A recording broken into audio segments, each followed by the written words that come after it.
আল্লাহ তুমি আমার গুনাহগার উম্মতকে বাঁচাও। বিশ্বনবী পাগলের মতো একবার হাউজে কাউসারে যাবেন, একবার সিরাতে যাবেন, একবার পুলসিরাতের দিকে, একবার হাউজে কাউসারের দিকে পাগলের মতো দৌড়াতে থাকবেন। তার কোনো গুনাহগার উম্মত যাতে জাহান্নামে ঢুকে না যায়, সেদিন কেউ সুপারিশ করতে পারবে না বিশ্বনবী ছাড়া। কিয়ামতের ময়দানে ওই বিভীষিকাময় সময়ে মুসিবতের কালে মানুষগুলো পাগল হয়ে বিশ্বনবীকে খুঁজতে আরম্ভ করবে। সবাই মিলে বিশ্বনবীর কাছে যেয়ে বলবে, ইয়া রাহমাতাল লিল আলামিন, ইয়া খাতামান নবীন, রাহমাতাল লিল আলামিন। দেখেন আমাদের কি অবস্থা, কি কঠিন বিপদে আমরা আছি, দাঁড়াতে পারি না, সূর্যের আলোতে ঘেমে হয়রান। আজকে কেউ সুপারিশ করতে পারবে না। সব নবীরা অপারগতা স্বীকার করেছে, তারা বলেছে আপনি ছাড়া কেউ নাকি আল্লাহর সামনে দাঁড়াতে পারবেন না, আপনি একটু সুপারিশ করেন।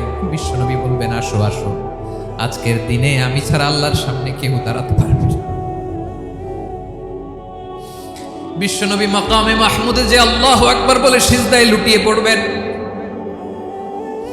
আল্লাহ রাব্বুল আলামিন বিশ্বনবীকে এমন কিছু চমৎকার শব্দ শিখাবেন, ওই শব্দগুলো দিয়ে আল্লাহর প্রশংসা করে বিশ্বনবী কাঁদতে আরম্ভ করবেন। বিশ্বনবী এমন ভাবে অজর দ্বারায় সিজদায় লুটিয়ে পড়ে কাঁদবেন, রব্বুল আলামিনের রহমতের দরিয়ায় জোশ লেগে যাবে।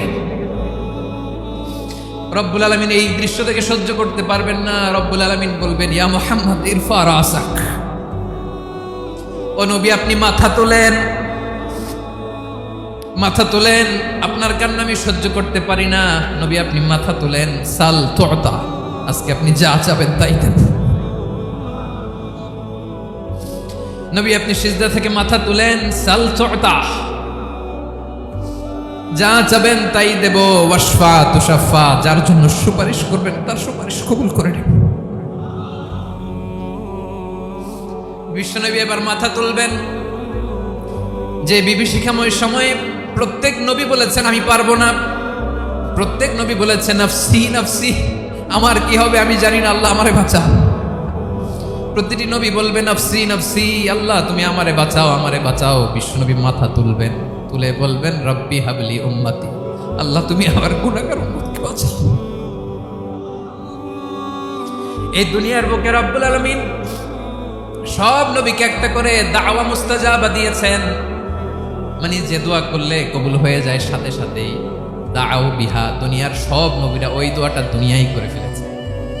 সব নবীকে আল্লাহ একটা করে দোয়া দিয়েছে, নবী দোয়া করলেই কবুল। সব নবীরা ওই দোয়া করে ফেলেছে দুনিয়াতে। বিশ্বনবী বলেন আমি করি নাই। ওয়া ইন্নী আখতাবিউ দাওয়াতি শাফাআতান লি উম্মতি ইয়াউমাল কিয়ামাহ, আমার ওই স্পেশাল দোয়াটা আমি দুনিয়ার বুকে কঠিন বিপদে পড়েও কোনোদিন করি নাই। আমি আমার স্পেশাল দোয়াটা কিয়ামতের দিন আমার গুনাহগার উম্মতকে সুপারিশের জন্য রেখে দিয়েছি। আল্লাহ বলবেন নবী ইরফা রাসাক, মাথা তোলেন, আর কাটবেন না। বিশ্বনবী মাথা তুলবেন, আল্লাহ বলবেন সাল তুতা, আপনি যা চাবেন তাই দেব। ওয়াশফা তুশাফা, সুপারিশ করেন, সুপারিশ কবুল করব। বিশ্বনবী বলবেন আল্লাহ ওই স্পেশাল দোয়াটা দুনিয়াতে করি নাই, আজকে আমি তোমার দরবারে দাঁড়িয়ে কিয়ামতের দিন ওই দোয়াটা করছি। আল্লাহ আমার যে উম্মতের হৃদয়ে যাররা পরিমাণ ঈমান আছে, আমার একটা উম্মতকেও তুমি জাহান্নামে ঢোকাতে পারবে না। বিশ্বনবী পাগলের মতো একবার হাউজে কাউসারে যাবেন, একবার সিরাতে যাবেন, একবার পুলসিরাতের দিকে, একবার হাউজে কাউসারের দিকে পাগলের মতো দৌড়াতে থাকবেন।